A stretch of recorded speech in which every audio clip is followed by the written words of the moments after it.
기도나 광고 시간에 이렇게 말씀드렸듯이 지난주에 갈보리 침례교회에서 형제 자매님들께서 참 오셨어요. 우리가 처음에 이제 제가 벌써 이제 한 달이 됐더라고요. 한 달이 좀 넘었는데 참 시간이 빠릅니다. 이제 각 교회에서 저희들을 위해서 참 기도를 많이 하고 계세요. 그 와중에 이제 오셨는데 제가 지난주는요 어떻게 시간을 보냈는지를 모르겠어요. 그래서 하도 정신없이 이렇게 보내다가 또 우리 서준 형제님이 그 설교 원고를 안 가져오셔가지고 이렇게 방송도 말썽이 생기고 하여튼 제가 볼 때 그날 참 안 되는 어떤 그런 상황이었는데 저는 제가 그 서준 형제님하고 통화를 하면서 그 얘기를 했어요. 제가 지금까지 드린 예배 중에 가장 참 감사하고 행복했다고. 어떤 형식이나 어떤 그런 절차를 우리가 참 중요하게 생각하는 이제 한국 사람들이 특히 더 그런데 우리가 그런 형식에 얽매이지 않고도 참 자유롭게 하나님을 섬길 수 있다는 게 저는 새삼스럽게 감사하더라고요. 그리고 어디 지역교회가 어렵다고 그렇게 많은 분들이 이렇게 저희들을 또 돕겠습니까?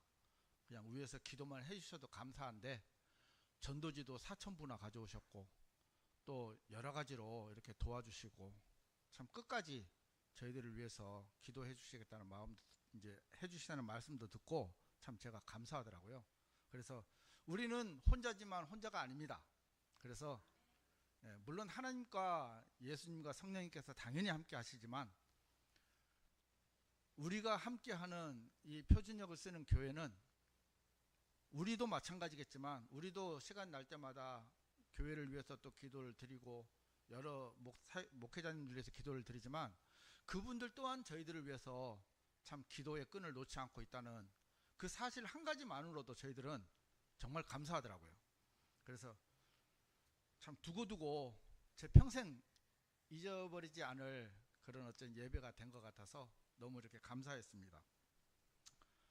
오늘 이렇게 출애굽기 5장을 읽었는데 이제 출애굽을 하기 전에 이제 이야기입니다. 근데 저는 이제 출애굽을 한 거는 좀 놔두고 이것을 어떻게 이제 제가 이야기하고 싶냐면 우리가 구원을 받고 나서 이제 하나님 앞에 계단 한 계단 올라가는 어떤 그런 점진적인 신앙의 발전이라고 생각을 하고 사탄은 끊임없이 우리가 그 계단을 올라가지 못하도록 그 계단에서 머물기를 바라는 어떤 그 치열한 이제 영적 싸움이에요. 그래서 이 내용은 다 아셔요. 다 아시지만 우리가 또 한 번 상기하는 마음으로 이제 이렇게 들어주셨으면 감사하겠습니다. 하나님은요 가끔 사람을 이야기하다가 루시퍼라고 또 얘기를 하고 사람을 이야기하다가 용이라고도 얘기를 합니다. 우리가 이사야서 14장 4절을 한번 펼쳐보시면은 제가 읽어보겠습니다. 이사야서 14장 4절에 이로써 너는 바빌론 왕을 대적하여 이 잠언을 지어서 이같이 말하라. 어떻게 압제자가 없어졌는가? 어떻게 황금의 도시가 없어졌는가? 주께서 사악한 자의 지팡이와 치리자들의 왕호를 부러뜨리셨도다. 이렇게 하면서 바빌론 왕을 대적하면서 이제 말씀을 하시는데 쭉 내려가다가 12절에 보면 갑자기 오 아침의 아들 루시퍼야 그러시는 거예요. 네가 어떻게 하늘에서 떨어졌는가? 민족들을 약하게 하던 네가 어떻게 끊어져 땅바닥으로 떨어졌는가? 이는 네가 너의 마음속으로 이렇게 말하였기 때문이라. 내가 하늘로 올라가겠노라. 내가 나의 보좌를 하나님의 별들 위로 크게 높이겠노라. 내가 북쪽의 측면들에 있는 회중의 산 위에도 앉겠노라. 내가 구름들의 높은 곳들 위로 올라가겠노라. 내가 지극히 높으신 분처럼 되겠노라. 그러나 너는 지옥으로 불행의 측면들로 끌어내려지리라. 하나님께서 바빌론 왕을 이야기하다가 갑자기 너 아침의 아들 루시퍼야 하면서 사탄을 이야기하십니다. 우리 한 군데 더 보겠습니다. 에스겔서 29장 2절. 에스겔서 29장 2절입니다. 2절 3절 제가 읽어볼게요. 사람의 아들아, 이집트 왕 파라오를 대적하여 너의 얼굴을 고정시키고 그와 온 이집트를 대적하여 예언하라.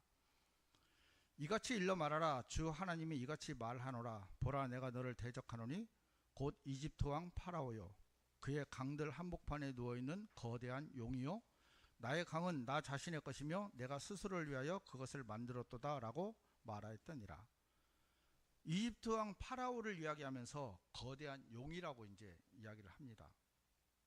거대한 용은요, 요한계시록 13장에 사탄에게 직접적으로 쓰이는 표현인데, 파라오의 왕인데 사탄에게 얘기를 하고 있어요. 이건 뭐냐면 성경에서 자주 등장하는 표현입니다. 우리는 항상 물리적인 것과 영적인 것을 이제 보는데, 우리 눈에는 먼저 뭐가 보이냐면 물리적인 것이 먼저 보여요. 눈앞에 보이는 것. 그런데 하나님께서는 영적인 것과 물리적인 것을 동시에 보시기 때문에 때로는 그 영적인 것과 물리적인 것을 동시에 말씀하세요. 좀 헷갈릴 때가 있어요. 그 대표적인 예가 뭐냐면, 안 찾으셔도 됩니다. 누가복음 9장 60절에 보면, 처음에 저도 이 말이 무슨 말인지 몰랐어요. 죽은 자들로 하여금 그들의 죽은 자들을 장사하게 하라. 그러나 너는 가서 하나님의 왕국을 선포하라. 자, 죽은 자들로 하여금 죽은 자들을 장사하게 하라. 죽은 사람이 어떻게 죽은 사람을 장사합니까? 하나님은 앞에 죽은 자들은 영적으로 보실 수 있는, 영적으로 죽은 자들, 구원을 못 받은 사람들, 그 사람들로 하여금 물리적으로 죽은, 숨이 끊어진 그 사람들을 장사하게 하고 너는 가서 하나님의 왕국을 선포하라. 그러니까 영적인 것과 육신적인 것을, 물리적인 것을 동시에 볼 수 있는 분이 하나님이라는 것을 우리는 염두에 항상 이제 두고 있어야 됩니다. 출애굽기 5장 3절을 보면은 모세와 아론이 파라오에게 이렇게 말을 합니다. 히브리인들의 하나님께서 저희를 만드셨는데 저희들 보고 사막으로 3일 여정으로 가서 거기서 희생 제물을 바치라고 하셨다. 그러니까 허락을 해달라. 이렇게 간청합니다. 아주 구체적으로 말했어요. 누가? 저희가. 저희는 이스라엘 백성들이죠. 어디로? 사막으로 3일 여정으로 가서, 이틀 아닙니다. 하루 아닙니다. 3일 여정으로 가서. 왜? 하나님께 희생 제물을 드리려고. 모세와 아론은 정확하게 파라오에게 이야기를 했어요. 그런데 파라오는 이 제안을 거절합니다. 절대 허락을 할 수가 없죠. 여러분, 여기서 제가 말하는 파라오를 여러분은 사탄으로 들으시면 됩니다. 마귀로 들으시면 됩니다. 그러니까 마귀가 우리에게 무슨 말을 하는지 이제 그렇게 하세요. 제 제목이 오늘 뭐라고 했죠? 한번 크게 한번 읽어보실래요? 말이 아니고 말들입니다. 한마디가 아니고 여러 마디입니다. 하루가 아니고 매일입니다. 1년이 아니고 우리가 죽을 때까지 사탄은 우리에게 말을 합니다. 우리가 그 말을 듣느냐 안 듣느냐는 우리의 자, 보세요. 파라오는 거절을 합니다. 안 돼. 그러니까 하나님께서 10가지 재앙을 내리시기 시작하잖아요. 내리시는 중에 파라오가 첫 번째 승인을 합니다. 제안을 합니다. 그런데 아주 교묘하게 승인을 합니다. 우리 8장 25절 한번 볼게요. 출애굽기 8장 25절. 그러자 파라오가 모세와 아론을 불러 말하기를 너희는 가서 이 지역 가운데서 너희 하나님께 희생 제물을 바치라 하였더라. 어디서요? 이 지역 가운데서. 어디서요? 이 지역 가운데서. 세상에서.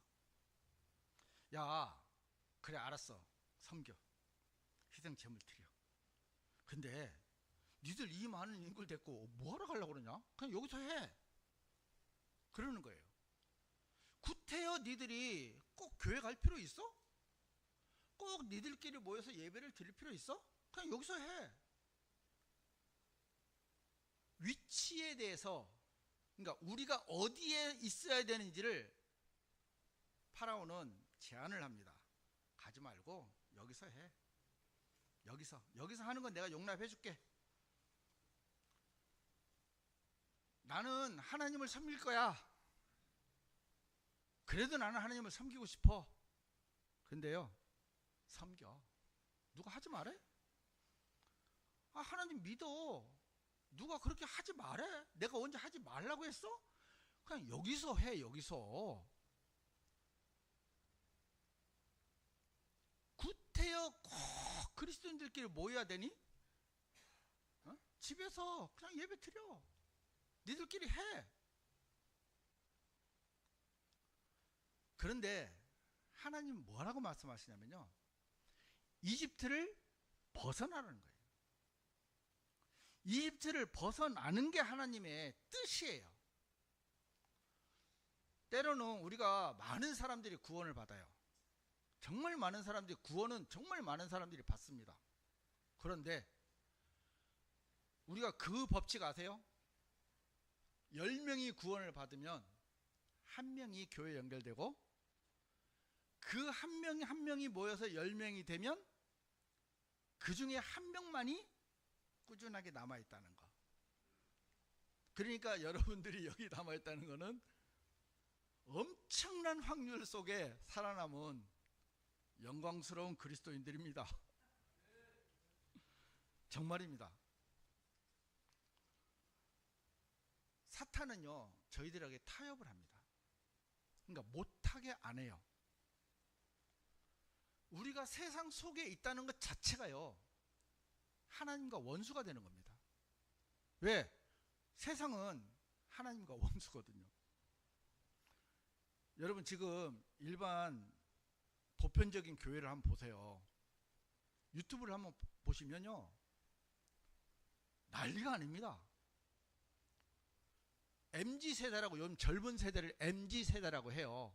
이 MZ세대들이 좋아한다고 락 음악이라고요. 거의 이제 세상에서 보면 그 이제 좀 나쁜 말을 하면 미친놈들이 하는 음악인데, 그게 교회에서 지금 버젓이 하고 있고요.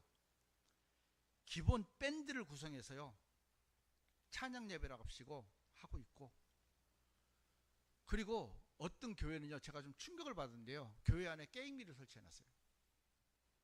정말입니다. 그래서 청소년들을 교회로 오게 한다고 해가지고 게임기를요 몇십 대를 설치해놨어요. 그리고 세상 영화를 해서 상영을 합니다. 자, 하나님이 이집트를 벗어나라고 해서 벗어나서 나왔다가 나오면 심심하거든. 광야에는 먹을 게 없잖아요. 만나 외에는. 근데 이집트에는 즐길 게 너무너무 많은 거예요. 야, 전도가 힘들다. 우리 게임기 설치하자. 전도가 힘들다. 우리 밴드 만들어서 찬양 집회 하자. 이런 식으로 세상과 교묘하게 다시 섞여버리는 시대가 지금 이 시대입니다. 로마서 12장 1절 2절을 보면요, 그러므로 형제들아, 내가 하나님의 자비들로 인하여 너희에게 간청하노니 너희는 너희의 몸을 거룩하고 하나님께서 기꺼이 받으실 만한 살아있는 희생 제물로 드리라. 이것이 너희의 합당한 섬김이라. 그런즉 이 세상에 동화되지 말고 오히려 너희는 너희 생각을 새롭게 함으로써 변화를 받을지니 너희로 하여금 하나님의 선하신 뜻과 기꺼이 받으실 만한 뜻과 완전하신 뜻이 무엇인지 입증하게 하려 함이라. 1절에는 헌신이 전제입니다. 우리 몸을 살아있는 희생 제물로 드리는 것이 전제 조건이고, 두 번째는요, 우리가 세상과 섞이지 않아야 된다고 말씀하고 계시는 거예요. 우리가 세상과 같이 혼합이 돼버리면 우리 생각은요, 아무리 말씀을 들어도요, 우리 생각은 세속적일 수밖에 없는 머리 구조 생각이 돼버려요. 베드로전서 2장 9절에는 이렇게 기록되어 있습니다. 그러나 너희는 선택받은 세대요, 왕가의 제사장단이요, 거룩한 민족이요, 독특한 백성이로다. 이는 너희를 어둠에서 불러내어 자신의 놀라운 빛으로 들어가게 하신 분에 대한 찬송들을 너희로 하여금 내보이게 하려 하심이라. 어둠에서 불러냈는데, 하나님은 어둠에서 불러내셨어요. 그런데 다시 어둠으로 들어가는 것은 하나님을 섬기지 않겠다는 말하고 똑같은 말입니다. 게임기를 설치한 분의 얘기를 들어보면, 그분 말을 들어보면 맞아요. 목적이 뭡니까? 하나님을 선포하기 위해서. 그런데 얼핏 들으면 맞지만 그 아이들이 목적이 뭐죠? 게임입니다. 듣는 것 같지만요, 그 아이들의 목적은 게임이에요. 너무 게임을 즐겁게 하고 있더라고요. 내가 깜짝 놀랐어요. 그러면서 교회가 부흥이 됐답니다. 여러분, 제가 거짓말하는 거죠? 사실이에요. 자, 갈라디아서 6장 14절에는 그러나 내가 우리 주 예수 그리스도의 십자가 외에 무언가 자랑하는 것을 하나님께서 금하시기를 바라노라. 그분으로 말미암아 세상이 나에게 십자가에 못 박히며 나도 세상에게 그러하니라. 우리는요, 여러분들이 구원을 받은 그 순간에요, 우리는 세상이 우리를 못 박았고요, 우리도 세상에 대해서 못 박았어요. 그러니까 사실은 서로 가까이 갈 수가 없는 존재예요. 사탄이 속이는 그 속임수는요, 우리가 할 수 없는데도, 결단코 세상과 연합될 수도 없는데 우리가 연합될 수 있는 것처럼 우리를 속이는 거예요. 여러분 한번 보세요. 세상에 가셔서, 물론 저도 이제 참 재밌게 놀았어요. 세상에서 딱 그때뿐이에요. 정말 그때뿐이에요. 그 뒤에는요, 너무 그러니까 또 다른 즐거움을 추구하기 위해서 계속 그걸 반복하는 거예요. 우리는 이미 세상에 접근을 할 수도 없고, 세상도요, 우리는 오지 마라 했어요. 니는 오지 마. 그러면서 우리를 못 박아버렸어요. 같이 못 박은 거예요. 같이. 우리가 건널 수 없는 강이라고 있잖아요. 우리가 유행가 가사 있죠. 바다가 육지라면. 예? 제목 있죠. 그 저 섬에 있는 색시가 떠난 총각을 그리워하면서 바다가 육지라면 그 자기가 이제 걸어갈 텐데 하는 것처럼. 근데 바다가 육지가 아니에요. 바다는 바다예요. 우리는 건널 수 없는 강을 건너버렸다니까요. 돌아갈 수가 없어요. 근데 사탄은 돌아갈 수 있는 것처럼 우리를 속인다는 거죠. 이 구절을 가만 보시면요, 이건 현재 진행형이에요. 그러니까요, 어떻게 보면 세상도 우리를 매일 두들겨 맞고요, 십자가에 우리도 세상에 대해서 두들겨 맞고 있는 게 영적으로요. 맨날 두들겨 서로 못 받고 있는 거예요. 서로. 우리가 이 사실을 분명하게 알면 우리가 세상으로 가고 싶은 마음이 사라질 텐데도 사탄은 끊임없이 여기서 섬겨. 그래, 가지마. 여기서 섬겨. 얼마든지 사탄은 우리에게 달콤한 말로, 또 하나 사탄이 참 유혹하는 말이 뭔지 아세요? 내일 해. 내일 해. 우리가 하나님을 찬양하고 싶어요? 알았어. 해. 근데 내일 해. 기도하고 싶어요? 내일 해. 내일 가면 또 어떻게 돼요? 내일 해. 계속. 옛날에 저는 그걸 직접 안 봤지만 어느 술집에 그런 편말이 걸렸답니다. 오늘은 현찰, 내일은 외상. 그러면 그 다음 날 가도 오늘은 현찰, 내일은 외상. 참 지혜로운 사람입니다. 그것처럼 사탄은 우리에게요, 내일 해. 아멘 하시면 안 됩니다. 이거는 사탄이 그렇게 교묘해요. 그러니까 우리가 말씀에서 어긋나면요, 우리는 100%, 200% 사탄의 음성에 들을 수밖에 없는 존재라는 사실을 우리는 아셔야 된다는 겁니다. 두 번째로 파라오가 제안하는 것은요, 8장 28절을 보면요, 그러자 파라오가 말하기를 너희가 광야 가운데서 주 너희 하나님께 희생 제물을 바치도록 내가 너희를 가게 하겠노라. 단 너희가 너무 멀리 가지는 말라. 나를 위하여 간절히 요청하라 하였더라. 제안을 합니다. 알았어. 가. 희생 제물을 바쳐. 좋다 이거예요. 세상에서 니들이 굳이 안 하겠다 하니까 가. 근데 너무 멀리 가지 마.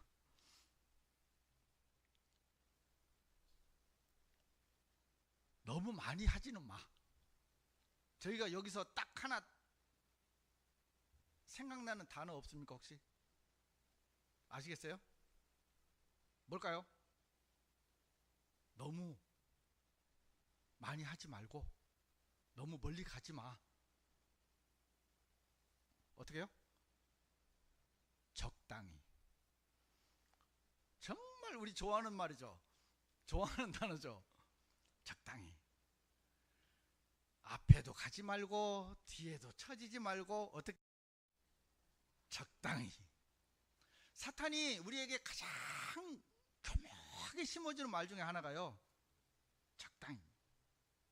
적당히. 적당히. 한 발만 딱 걸쳐놔. 급하면 바로 빼게. 이게 진짜 세상에서 사람들은 현명하고 지혜롭다고 할지 모르겠지만 우리는요, 이 말이요, 차라리 하나님을 안 섬기는 것만도 못하다는 거죠. 애매한 거, 적당하게. 예배도 너무 막 광신자처럼 보이고 열심히 하지 마. 적당히 참여하고. 그래서 우리는 그런 어떤 마음들을 은연중에요, 부여받았어요. 수십 년 동안 들어왔어요. 적당이라는 말을 직접적으로 듣지는 않았지만은, 야, 교회 네 아니어도 할 사람 많어. 안 해도 돼. 눈치 보고 적당히 해. 이런 말 있잖아요. 근데 예수님께서 뭐라고 말씀하시냐면은 누가복음 9장 23절에 그러고는 그분께서 그들 모두에게 이같이 말씀하셨느니라.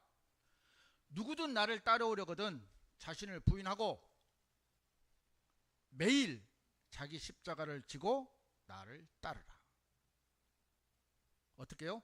매일 자기를 부인하고 매일 자기 십자가를 지고 예수님을 따르라고 명령하셨어요. 적당히는 그리스도 안에서 통하질 않아요.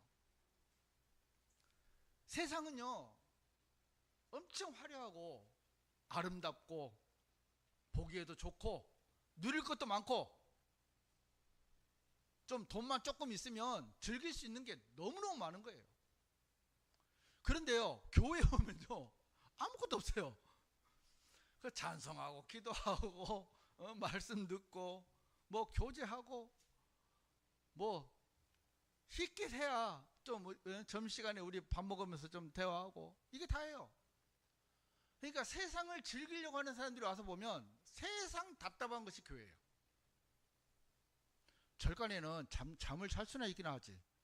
예? 불공들인다 하고 조용히 잘 수는 있는데, 예? 저놈의 인간은 뭐 좀 잘만 하면 질문했었고 예? 잠도 못 자게 하고 이제 그런다 하는 것 같은데, 세상을 즐기려고 하는 사람은요 정말 교회가 힘든 곳이에요. 그런데 이 말씀처럼 나를 딱 부인해버리고 내가 이제부터는 정말 주님만 따라가야 되겠다 마음 딱 먹은 사람은 또 세상에서 가장 편하고 행복한 곳이 이 예배당입니다. 이 모임이에요. 왜? 우리는요 위로부터 흘러들어오는 것을 받지 않으면요 아무도 우리 마음을 채울 수가 없어요. 말씀만이 우리 마음을 채울 수 있다는 사실을 경험한 사람은 이 말씀 안에서 누리는 평안을 맛보고 싶어서라도 말씀을 듣고 하나님께 경배를 드리기 위해서 교회를 오더라고요. 사탄이 이렇게 속입니다. 넌 아주 잘하고 있어. 야, 진주교회에서 너만큼 잘하는 사람이 어디 있어? 없지? 찾아봐. 너 정도면 아주 훌륭한 그리스도인이야. 너무 튀지 말고 다른 사람 눈치 볼 거 없어. 그냥 네가 생각한 그게 최고야. 사탄은 이렇게 속여요.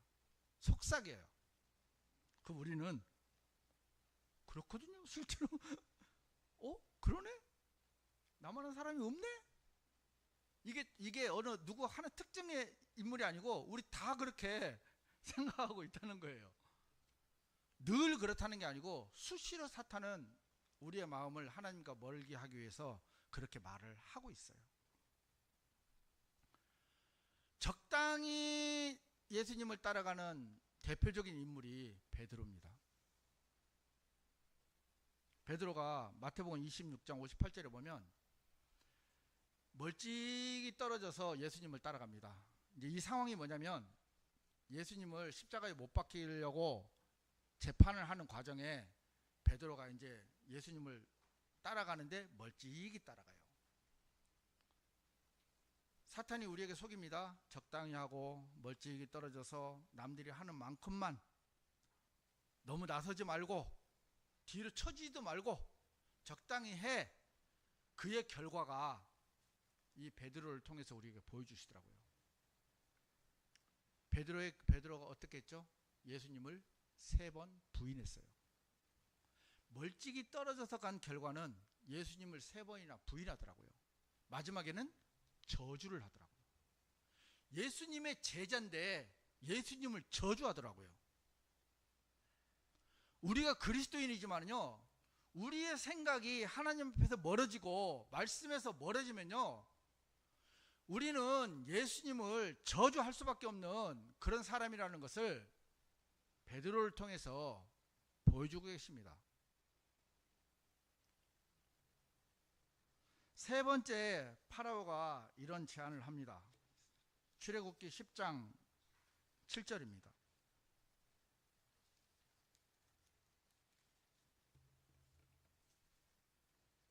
7절부터 쭉 이제 읽어가는데 10절에 보면은 이에 파라오가 그들에게 이같이 말하였더라.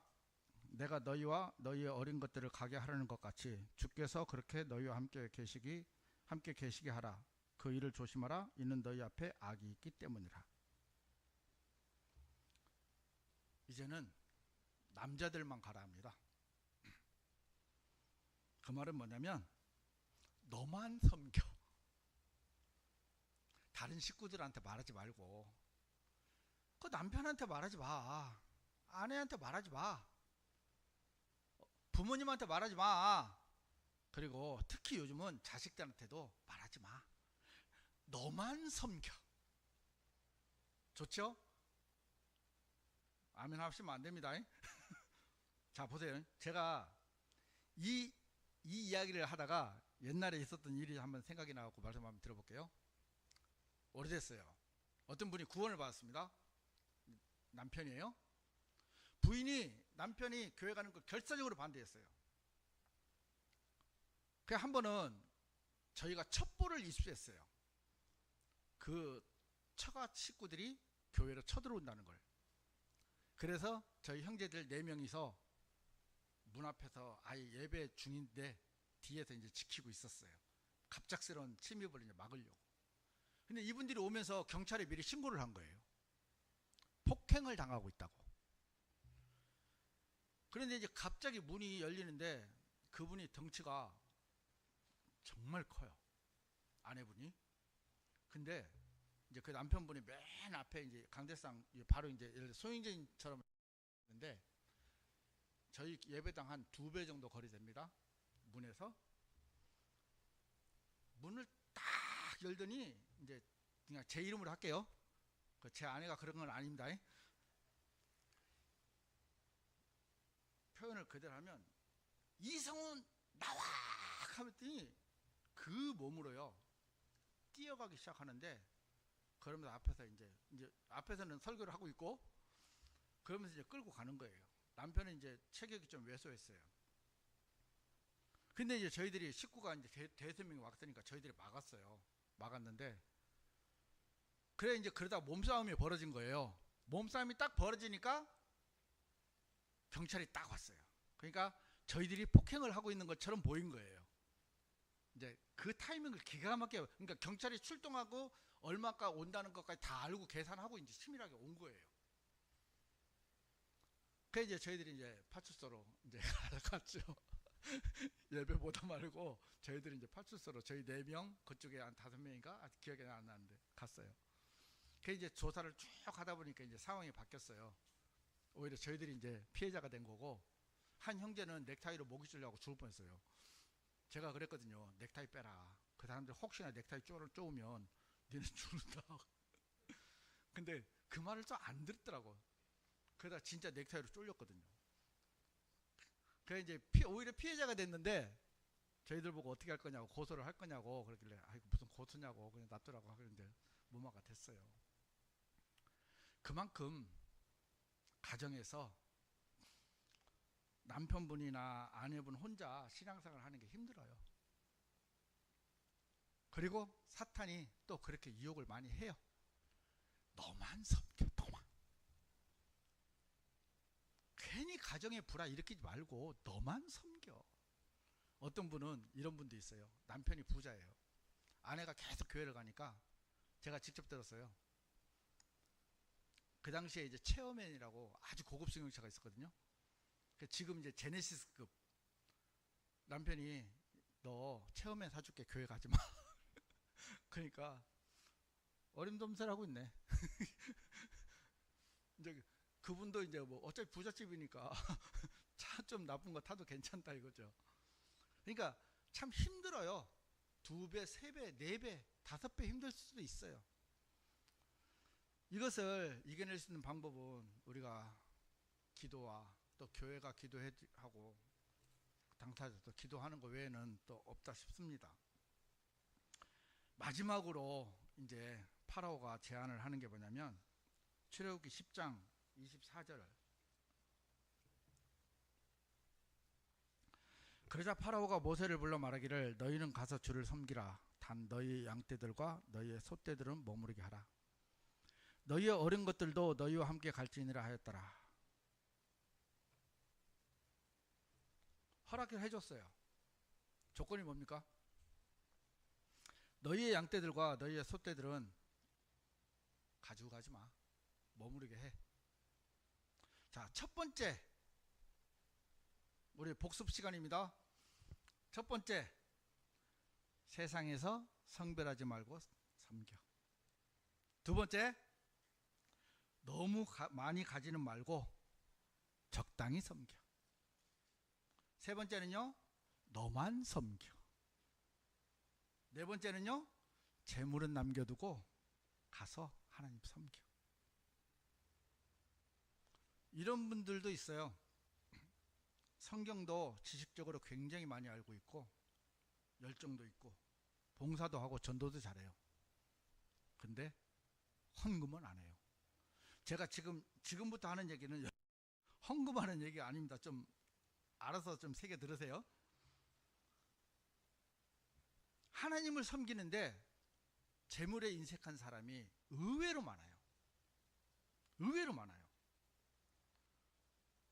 저는 그런 사람들이 어떤 결말을 맞는지도 봤고요. 친히 제 앞에서 그런 일들이 벌어지기도 했습니다. 돈을 사람들이 뭐라고 하는지 아세요? 돈을 돈다고 그래요. 돈은 돕니다. 우리 물레방아 돌듯이 돌아갑니다. 또 하나 표현이 뭐냐면 돈은 날개가 있어서 날아갑니다. 제 주위에도 있고요. 제 아내 주위에도 있고요. 여러분들 주위에도 있을 거예요.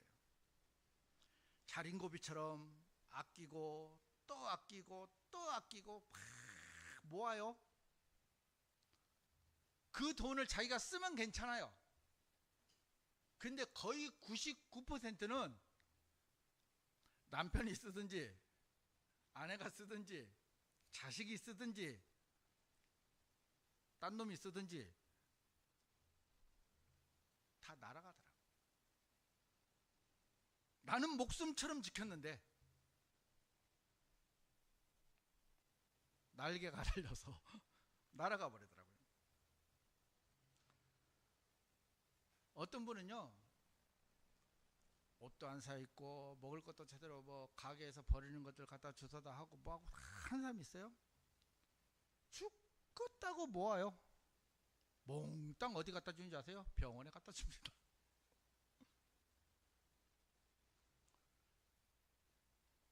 우리가 이런 모습들을 보면서요,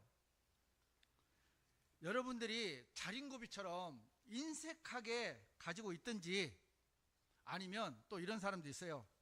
주는 것이 받는 것보다 복되다 해가지고 막 퍼주는 사람도 있어요. 그런 사람이든지, 아니면 그 재물을 하나님께 드리든지, 하나님은요 어떤 방법이든지 간에요 계속 사이클을 돌리세요. 이거는 명확한 사실이고 여러분들도 분명히 세상 경험을 통해서 보셨을 겁니다. 내가 쓰든 안 쓰든 돈은 돌아요.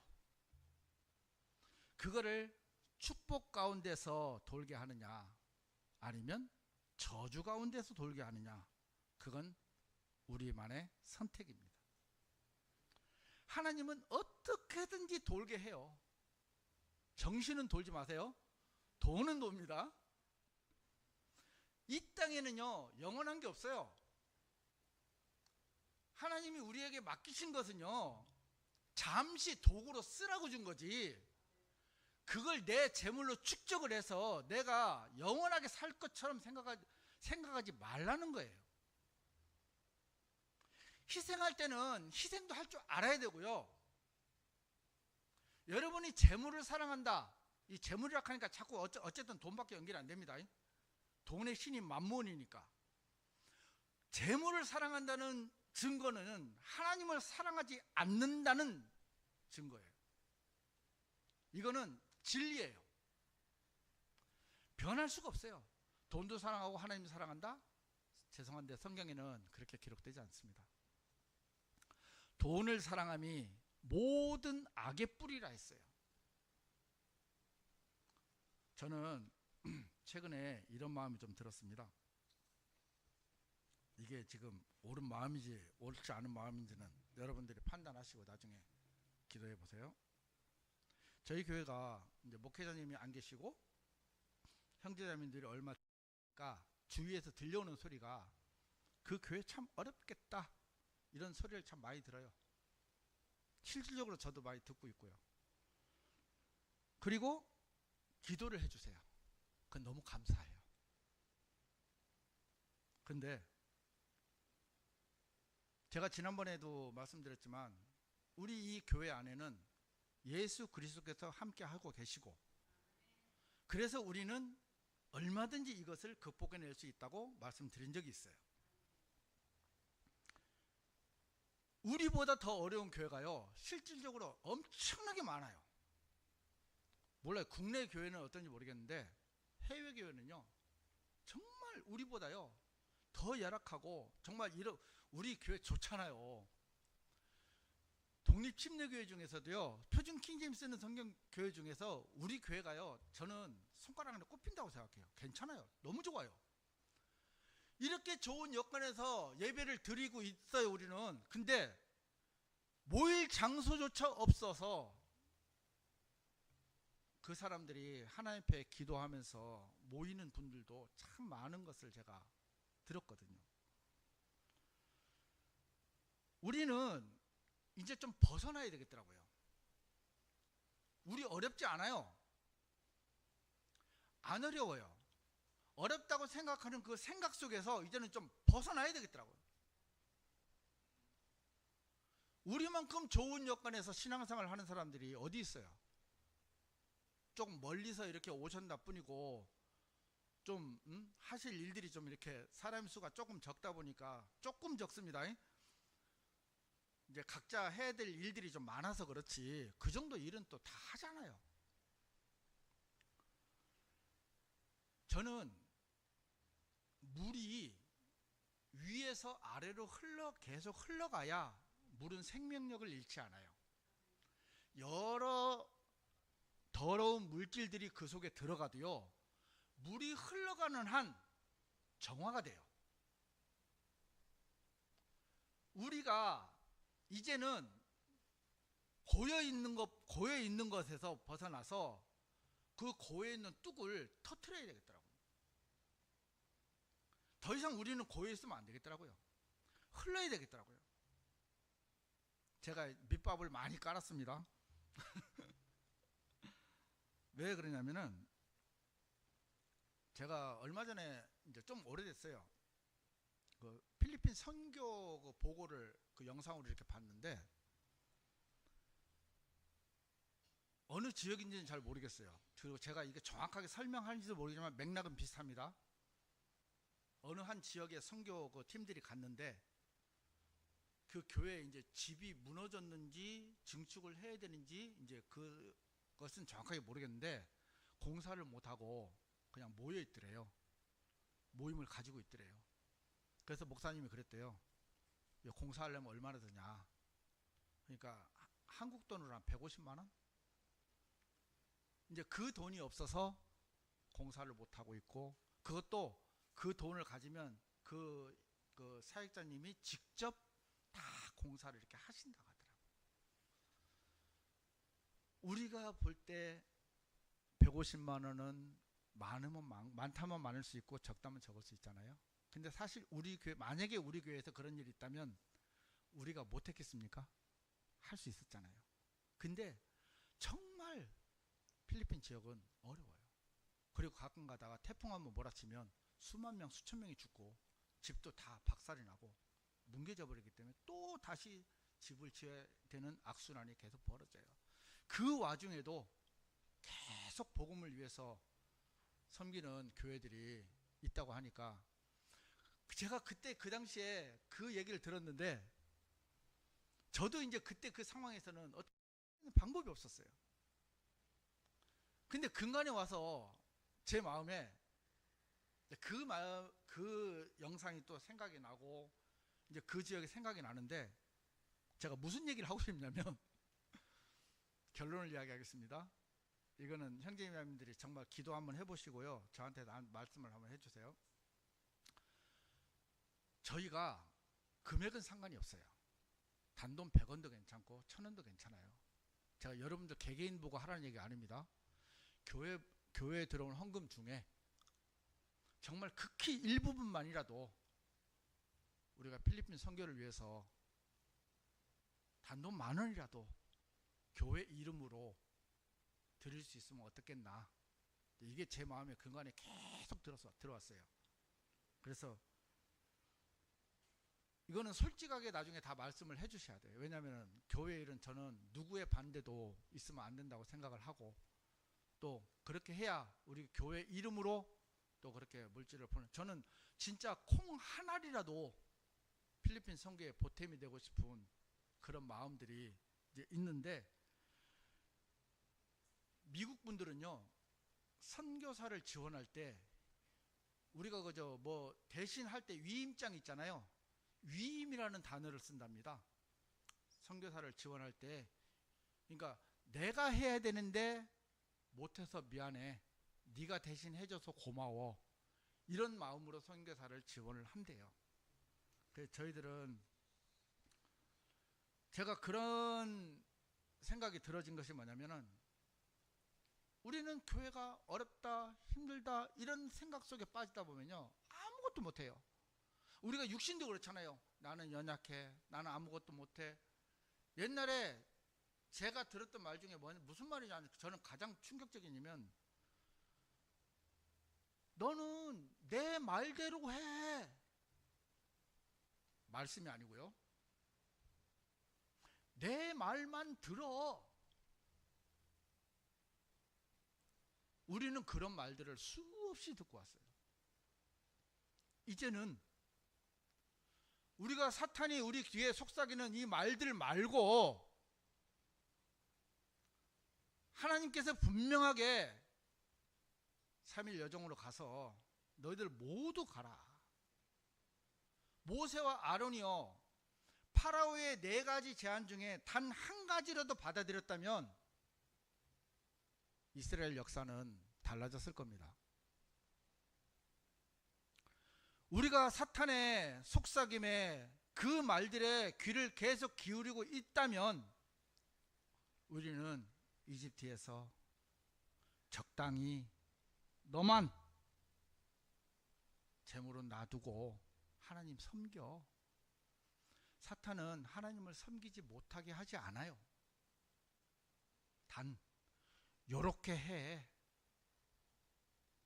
우리는 그 음성 하나하나를 깨트려 버리고, 아니야,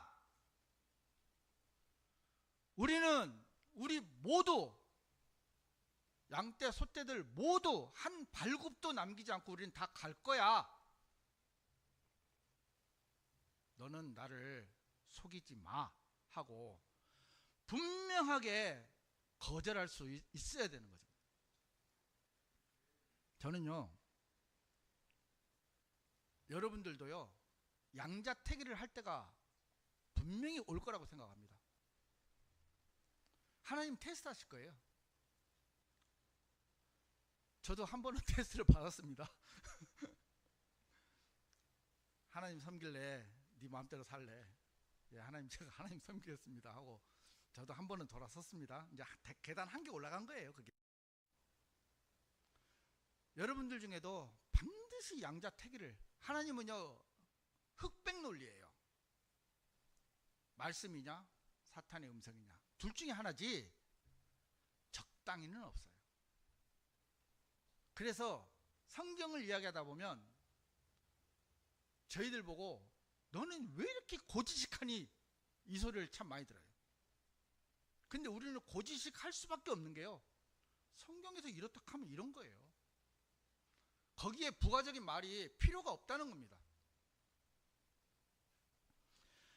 여러분들 마음이 하나님께 있는지 돈의 신 만몬에게 있는지는 여러분이 선택할 기회가 왔을 때, 하나님, 저는 하나님을 더 사랑합니다, 하나님만 믿겠습니다, 비록 손해가 오더라도 저는 하나님을 따르겠습니다. 근데 하나님은요, 여러분들이나 저나 여러분에게 손해가 되게 하지 않아요. 이 땅에서 보상을 못 받으면요, 영원한 천국에서 우리를 위한 보상이 기다리고 있어요. 그런데 하나님은요, 이 땅에서도요, 보상을 해 주시더라고요. 손해 볼까봐, 잘못될까봐, 내가 하나님을 선택하면 잘못될까봐 주저하고 망설일 때가 솔직히 우리 많잖아요. 그 망설임을 주는 것도 사탄의 음성이라는 것을 우리는 기억하시고요, 오늘 모세와 아론이 파라오의 제안을 단박에 거절했던 것처럼 사탄이 내 귀에 속삭이는 말들, 그 많은 말들을 하나하나 쳐서 무너뜨려서 말씀이 우리 마음속에 자리 잡고 힘있게 우리가 일할 수 있는 성숙한 그리스도인들이 되시기를 바랍니다. 우리 말씀을 마치겠습니다.